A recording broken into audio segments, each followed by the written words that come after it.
देखिए, प्रमेय के बाद जो प्रश्नावली है 10th प्रश्नावली में एक क्वेश्चन दिए गए हैं और पहला क्वेश्चन में लिखा हुआ है रिक्त स्थानों की पूर्ति कीजिए। एक कथन लिखवाया था, नोट में लिखवाया था, उन्हीं के आधार पर इनको क्या करना है, पूरा करना है। जैसे यहाँ पर पहला क्वेश्चन लिखा हुआ है किसी वृत्त की स्पर्श रेखा उसे बिंदु पर प्रतिच्छेद करती है। यहाँ डॉट लिखा हुआ है, तो यहाँ पर जो स्पर्श रेखा होती है वृत्त को कितने बिंदु पर स्पर्श करती है, कितने बिंदु पर प्रतिच्छेद करती है। स्पर्श रेखा की डेफिनेशन पढ़ी थी ना, कितने को काटती है, एक। यानी कि जो स्पर्श रेखा होती है वो क्या करती है, वृत्त के एक बिंदु पर प्रतिच्छेद करती है। इसमें क्या भर देंगे, एक। ऐसे ही दूसरा है, दूसरे में लिखा हुआ है वृत्त को दो बिंदुओं पर प्रतिच्छेद करने वाली रेखा को, दो बिंदुओं को काटे जो या दो बिंदुओं को प्रतिच्छेद करे उस रेखा को क्या कहते हैं, छेदक रेखा कहते हैं। क्या कहते हैं, छेदक रेखा। यहाँ पर लिखेंगे उसको क्या कहते हैं, छेदक रेखा कहते हैं। क्लियर है ना। इसके बाद आगे लिखा हुआ है एक वृत्त की डॉट डॉट समांतर स्पर्श रेखा हो सकती है। एक वृत्त की कितनी स्पर्श रेखा हो सकती है, दो स्पर्श रेखा हो सकती है। यहाँ पर जैसे कि बताया था इस प्रकार का एक वृत्त बनाते हैं, जैसे ये दो स्पर्श रेखा है ना, ये दो समांतर नहीं है। इसके अलावा और ज़्यादा स्पर्श रेखा नहीं होगी, दो समांतर होगी, दो ही हो सकती है ना। अब बनाने के लिए ऐसे भी बना सकते, लेकिन समांतर एक कहना है, इसलिए भी दो ही है ना। तो गिनती कितनी होती है, दो। इनकी गिनती होती है दो। देखेंगे कि दो समांतर स्पर्श रेखा हो सकती है। फिर आगे लिखा है वृत्त तथा उसकी स्पर्श रेखा को के उभयनिष्ठ बिंदु को कहते हैं। वृत्त का जो बिंदु होता है और स्पर्श रेखा का जो बिंदु होता है उसको क्या कहते हैं, स्पर्श बिंदु कहते हैं। क्योंकि स्पर्श बिंदु पर ही तो स्पर्श रेखा स्पर्श करती है। तो वहाँ क्या कहेंगे, जैसे कि एक हमने वृत्त खींचा, यहाँ पर स्पर्श रेखा खींची, उभयनिष्ठ बिंदु यही हुई स्पर्श रेखा और वृत्त की उभयनिष्ठ बिंदु यही हुई। और उभयनिष्ठ बिंदु मतलब कॉमन बिंदु, और कॉमन पॉइंट को इसको क्या कहते हैं, इसको कहते हैं स्पर्श बिंदु। क्या कहते हैं, स्पर्श बिंदु। तो यहाँ पर क्या लिखा जाएगा कि जो वृत्त तथा उसकी स्पर्श रेखा के उभयनिष्ठ बिंदु क्या कहते हैं, स्पर्श बिंदु, स्पर्श बिंदु कहते हैं। ठीक है। इसके बाद आगे क्वेश्चन है सेकंड में लिखा है एक वृत्त की कितनी स्पर्श रेखा हो सकती है। एक वृत्त की कितनी स्पर्श रेखा, एक वृत्त की कितनी स्पर्श रेखा हो सकती है, बताइएगा। कितनी स्पर्श रेखा हो सकती है, वृत्त की बात कर रहे हैं, कई सारी हो सकती है ना। ऐसा तो पूछा नहीं कि एक बिंदु पर कितनी हो सकती है। अब एक वृत्त है ना, तो एक वृत्त की कई सारी हो सकती हैं। क्या लिखेंगे, अनेक लिख देंगे। तो एक वृत्त की अनेक स्पर्श रेखा हो सकती है, क्योंकि बिंदु भी तो अनेक होते हैं, कई स्पर्श रेखाएं होंगी, इसलिए लिख दिया अनेक। क्लियर है ना। अगर ये कहते कि एक ही बिंदु पर निकालना, जैसे इसमें लिखा तो नहीं ऐसा, एक बिंदु कितनी स्पर्श रेखा हो सकती है, ऐसा नहीं लिखा है कि एक बिंदु पर कितनी स्पर्श रेखा हो सकती है, ऐसा थोड़ी ना लिखा। इनने ये लिखा है कि एक वृत्त की कितनी स्पर्श रेखा हो सकती है, कितनी हो सकती है, अनेक हो सकती है। फिर लिखा हुआ है वृत्त के एक बिंदु पर एक और केवल एक, जैसे वृत्त की एक बिंदु है, केवल एक और एक क्या होती है, स्पर्श रेखा होती है ना। क्या होती है, एक ही तो खींची जा सकती है एक बिंदु पर। वृत्त के किसी एक बिंदु पर केवल एक और एक स्पर्श रेखा ही खींची जाए। समझ पा रहे हैं ना। यहाँ पर ये बिंदु है, इस बिंदु से एक ही स्पर्श रेखा तो खींची जाएगी, कई सारी निकाल देंगे, नहीं निकाल पाएंगे ना। इससे एक बिंदु से केवल एक ही स्पर्श रेखा खींची जा सकती है। यहाँ पर लिखेंगे क्या, केवल और केवल एक स्पर्श रेखा होती है, स्पर्श रेखा, एक स्पर्श रेखा होती है, केवल एक स्पर्श रेखा होती है। क्लियर। इसके बाद आगे पूछा गया है किसी वृत्त की स्पर्श रेखा वह रेखा है जो वृत्त को केवल एक बिंदु पर क्या करती है, एक बिंदु पर क्या करती है, दो क्या भरेंगे, काटती है या प्रतिच्छेद करती है। क्या भर देंगे, प्रतिच्छेद करती है। यहाँ पर भर दिया जाएगा प्रतिच्छेद। क्लियर है ना। यहाँ पर एक्सरसाइज समाप्त होती है, पहले इसको उतारिए फिर आगे बढ़ते हैं। देखिए तो इसके बाद है प्रमेय तीसरी, दो प्रमेय पढ़ चुके हैं, प्रमेय है तीसरी,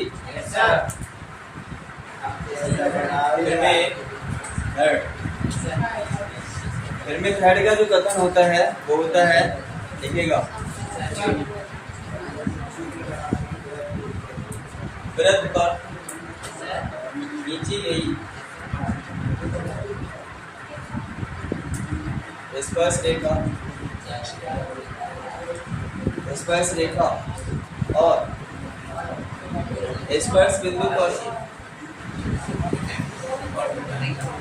स्पर्श बिंदु पर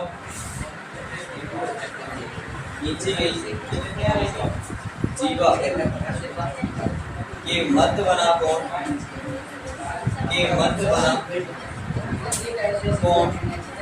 शेष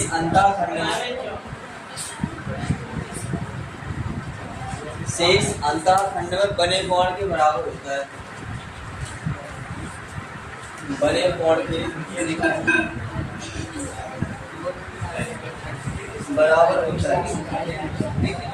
कैसे होता है या ये समझते हैं। पहले तो चित्र बनाते हैं, इसके लिए क्या होना चाहिए, पहले एक होना चाहिए वृत्त, तो बनाते हैं एक वृत्त, और वृत्त पे एक स्पर्श रेखा चाहिए, और स्पर्श रेखा है, स्पर्श बिंदु होगी उसमें, और स्पर्श बिंदु पर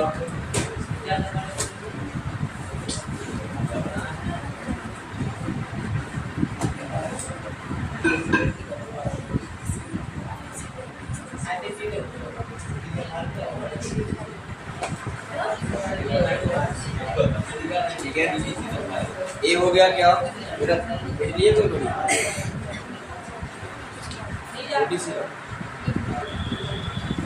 बड़ी फील्ड लिए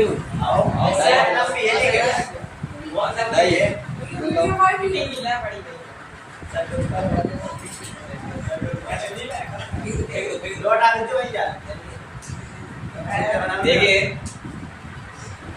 इस पे एक स्पर्श रेखा बनानी है, तो यहाँ पर एक स्पर्श रेखा खींचते हैं,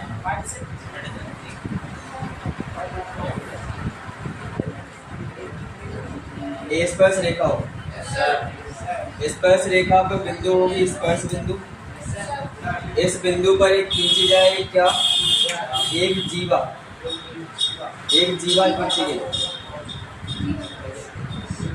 जीवा वृत्त की जीवा नहीं जानते हो, किसी एक रेखा है जो एक वृत्त है ना, एक ऐसी रेखा जो वृत्त की दो बिंदुओं को काटती हुई चली जाती, या वृत्त पर स्थित दो बिंदुओं को मिलाने पर जो रेखा प्राप्त होती है उसको क्या कहते हैं, जीवा। और सबसे बड़ी जीवा क्या कहलाती है, व्यास कहलाती है, वृत्त। सो इन्हें कहा कि जीवा और स्पर्श रेखा के मध्य यहाँ पर एक पी बिंदु माने लेते हैं, और इसको ए भी माने लेते हैं, और इसको क्यू मान लेते हैं, पी क्यू हो गई, ये भी ए होगा। सो इन्हें कहा कि स्पर्श रेखा और जीवा के बीच बना कोण, देखो ये लिखा ना, वृत्त पर खींची गई स्पर्श रेखा और स्पर्श बिंदु पर खींची गई जीवा, जीवा एक खींची गई, ये मध्य बना कोण, जो वाला कोण, ये जो कोण बना हुआ है किसके बराबर होता है, शेष अंतःखंड बने कोण के बराबर। अंतःखंड कौन सा, यहाँ इनके द्वारा एक चाप है, इसके द्वारा यहाँ पर अंतःखंड में बनेगा एक कोण।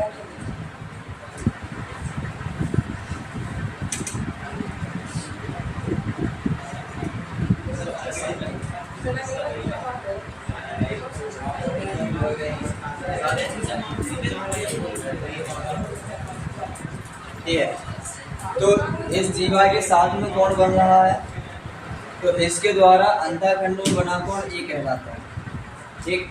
जहाँ आर माने लेते हैं, पी क्यू आर। हमें सिद्ध करना है कि जो ये वाला कोण है इस कोण के बराबर है, ये सिद्ध करना है, प्रमेय में ये कहा गया। इसके लिए हमें एक रचना करनी पड़ेगी, और रचना करेंगे तो इसका एक केंद्र है, केंद्र से हम इस पर एक क्या करेंगे, एक रेखा खींचेंगे, केंद्र से होकर गुजरने वाली रेखा को क्या कहा जाता है, व्यास कहा जाता है। क्या कहा जाता है, व्यास। तो यहाँ पर हम एक व्यास खींचेंगे,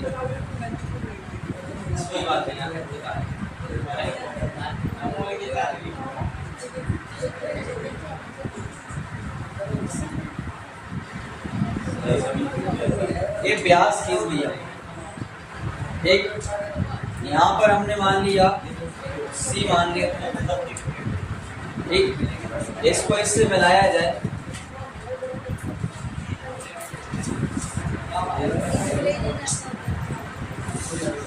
ये मिलाया, समझिएगा बहुत अच्छे से।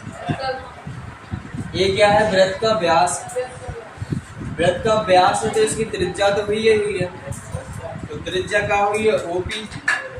और अभी पहली प्रमेय जो सिद्ध की थी, पहली प्रमेय थी त्रिज्या स्पर्श रेखा पर क्या होती है? लंब होती है। तो यहाँ पर कितने कोण बनेगा? 90। ये भी क्या बनेगा? 90 डिग्री बनेगा दोनों तरफ। तो अब लिखते हैं यहाँ पर दिया है, दिया क्या क्या है लिखेंगे, दिया है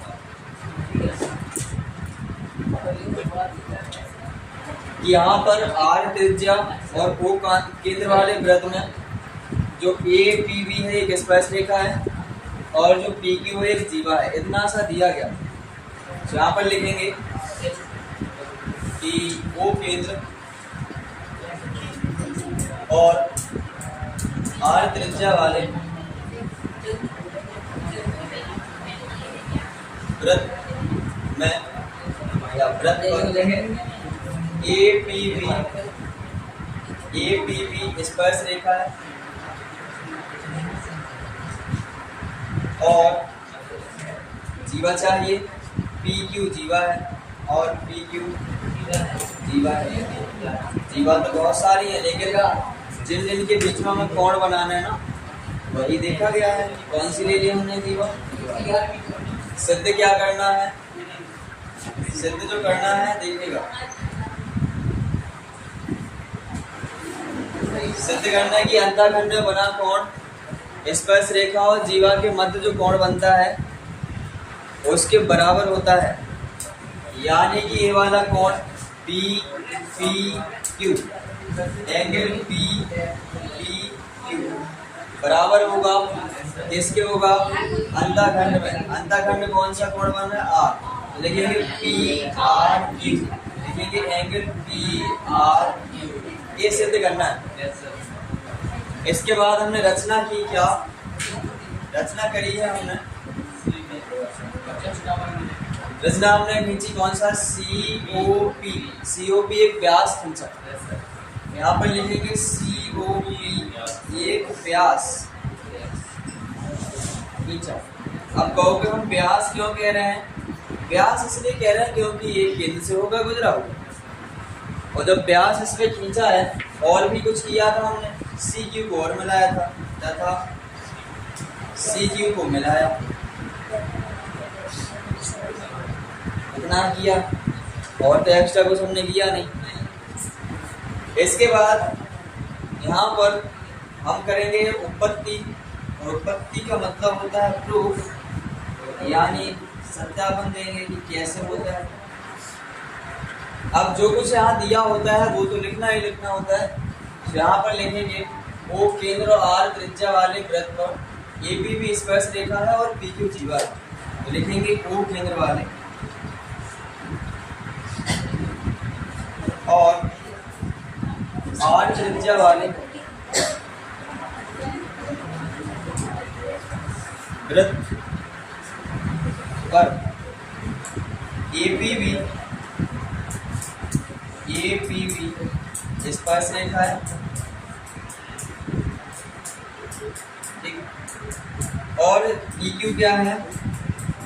और पी क्यू जीवा, ठीक है, इतना है। और हमने क्या किया? COP क्या है? एक व्यास है। COP क्या है? एक व्यास। लिखेंगे चूंकि COP एक व्यास है। जब ये व्यास है, व्यास है तो इसमें त्रिज्या होगी, क्योंकि त्रिज्या व्यास की आधी होती है। तो एक OP क्या होगी? त्रिज्या होगी। और पहले प्रमेय पढ़ी थी त्रिज्या स्पर्शी पर लंब होती है, क्योंकि यहाँ लिखेंगे हम जानते हैं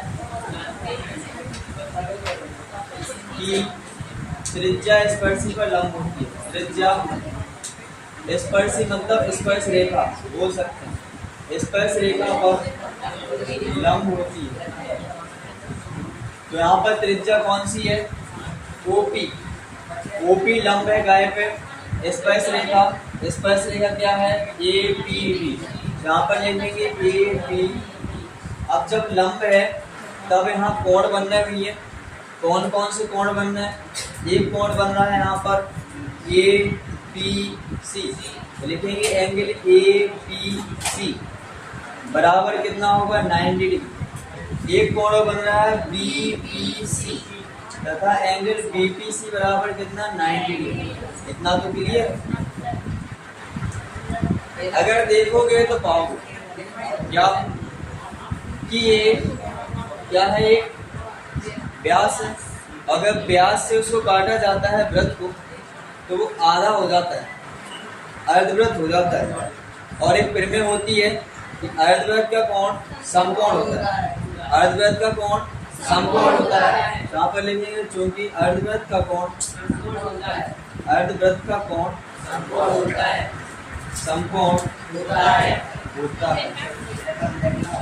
तो यहाँ पर कौन सा कोण समकोण होगा जरा देखिए।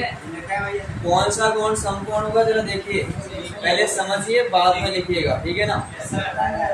क्योंकि समझ गए तो अपने आप भी कर लोगे, समझ नहीं आया तो दूसरों को टीप के भी नहीं कर पाओगे, गलती कर लोगे। इसलिए ध्यान दीजिए, यहाँ पहले समझिए। तो यहाँ पर एक बन रहा है, यहाँ से एक बन रहा है अर्धवृत्त। अर्धवृत्त का कोण ए वाला कहलाएगा नहीं? तो ये कैसा होगा? समकोण मतलब 90 डिग्री।